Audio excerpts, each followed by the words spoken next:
সুমন, সময়সীমা কমিয়ে ভারতের সঙ্গে মিল রেখে নিষেধাজ্ঞা আরোপ করা হয়েছে, এতে কি খুশি জেলেরা?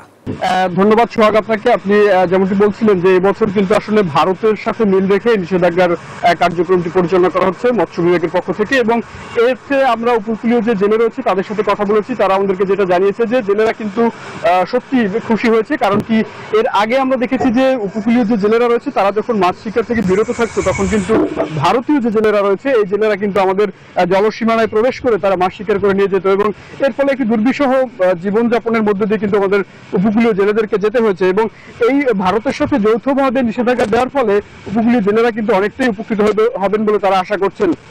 আমি যদি আপনাকে একটু জানিয়ে রাখতে চাই যে আজ থেকে যে নিষেধাজ্ঞা শুরু হয়েছে এই নিষেধাজ্ঞাটা কিন্তু বলবৎ থাকবে আগামী 11 জুন পর্যন্ত, এবং এই একই নিষেধাজ্ঞা কিন্তু এর আগের বছর আমরা দেখেছি যে 20 মে থেকে শুরু হয়ে 23 জুলাই পর্যন্ত বলবৎ ছিল, এবং সেটি ছিল 65 দিনের, এবং এবারে কিন্তু প্রথমবারের মতো 58 দিনের একটি নিষেধাজ্ঞা আরোপ করা হয়েছে মৎস্য বিভাগের পক্ষ থেকে। এবং আমরা এই যে 58 দিনের নিষেধাজ্ঞা, এই নিষেধাজ্ঞাকে কেন্দ্র করে কিন্তু আমরা দেখেছি যে উপকূলীয় যে জেলেরা রয়েছে তারা কিন্তু তাদের যে মৎস্য ঘাটগুলো রয়েছে এবং নৌবন্দরগুলো রয়েছে সেই নৌবন্দরে গতকাল রাতের আগ থেকেই কিন্তু তারা এসে ভিড় করতে শুরু করেছে, এবং তাদের যে মাছ ধরার কার্যক্রম সেটি বন্ধ রেখেছে। এবং আমরা বরগুনা জেলা মৎস্যজীবী ট্রলার মালিক সমিতির সাথে কথা বলেছি। এছাড়াও বরগুনা, বঙ্গোপসাগর লাগোয়া, পিরিজপুর, পটুয়াখালী, ভোলা এই যে জেলাগুলো রয়েছে, যে জেলাগুলো এর অধিকাংশ জেলেরাই কিন্তু বঙ্গোপসাগরে মাছ শিকার করে জীবিকা নির্বাহ করে থাকে, সেই সকল জেলেদের সাথে আমরা কথা বলেছি। জেলেরা আমাদেরকে যেটা জানিয়েছে যে এই যে উপকূলীয় এলাকাগুলো রয়েছে এই উপকূলীয় এলাকায়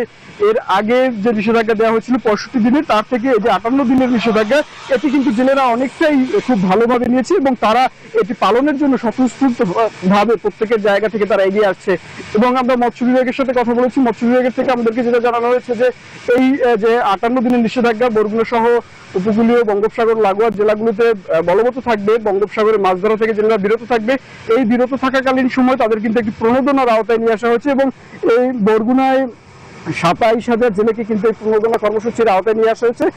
গত বছর আমরা দেখেছি যে 65 দিন নিষেধাজ্ঞার সময় কিন্তু তারা 80 কেজি করে চাল পেয়েছিল, কিন্তু এবছর এখন পর্যন্ত তাদের কি পরিমাণ প্রণোদনা সহায়তা করা হবে সেটি কিন্তু নির্ধারিত না হলেও 27,000 এর অধিক জেলে কিন্তু এই প্রণোদনার আওতায় আসছে বলে আমাদেরকে মৎস্য বিভাগের পক্ষ থেকে জানানো হয়েছে। আমি আর একটা বিষয় যদি আপনাকে একটু জানিয়ে রাখতে চাই যে এই উপকূলীয় অঞ্চলে বা উপকূলীয় জেলাগুলোতে যে সকল জেলে মাছ শিকার করে থাকে এরা কিন্তু অধিকাংশ জেলেই কিন্তু বঙ্গোপসাগরে মাছ শিকার করে থাকে, এবং যারা একটু নিম্ন মধ্যবিত্ত জেলে রয়েছে যারা মাছ শিকার থেকে বিরত থাকছে তাদের একটা অভিযোগ রয়েছে। তারা অভিযোগ করছেন যে এই উপকূলীয় অঞ্চলে যারা প্রভাবশালী জেলে রয়েছে বা একটু অসাধু প্রকৃতির জেলে রয়েছে তারা কিন্তু সুন্দরবনের বিভিন্ন জায়গায় ইতিমধ্যে আশ্রয় নিয়েছে, এবং এই নিষেধাজ্ঞাকালীন সময়ে প্রকৃত যারা জেলে রয়েছে তারা নিষেধাজ্ঞা মানলেও অসাধু এবং প্রভাবশালী যে জেলে গোষ্ঠীটি রয়েছে তারা কিন্তু নিষেধাজ্ঞা না মেনে এই অবরোধ চলাকালীন সময়েও কিন্তু তারা গভীর সমুদ্রে মাছ আহরণ করবে, এবং মাছ আহরণের বান্ডেল থাকলে প্রতি সেনমানিতে টাকা বাঁচবে। বিকাশ সেনমানি বান্ডিল কিনে জিতুন প্রতি লেনদেনে।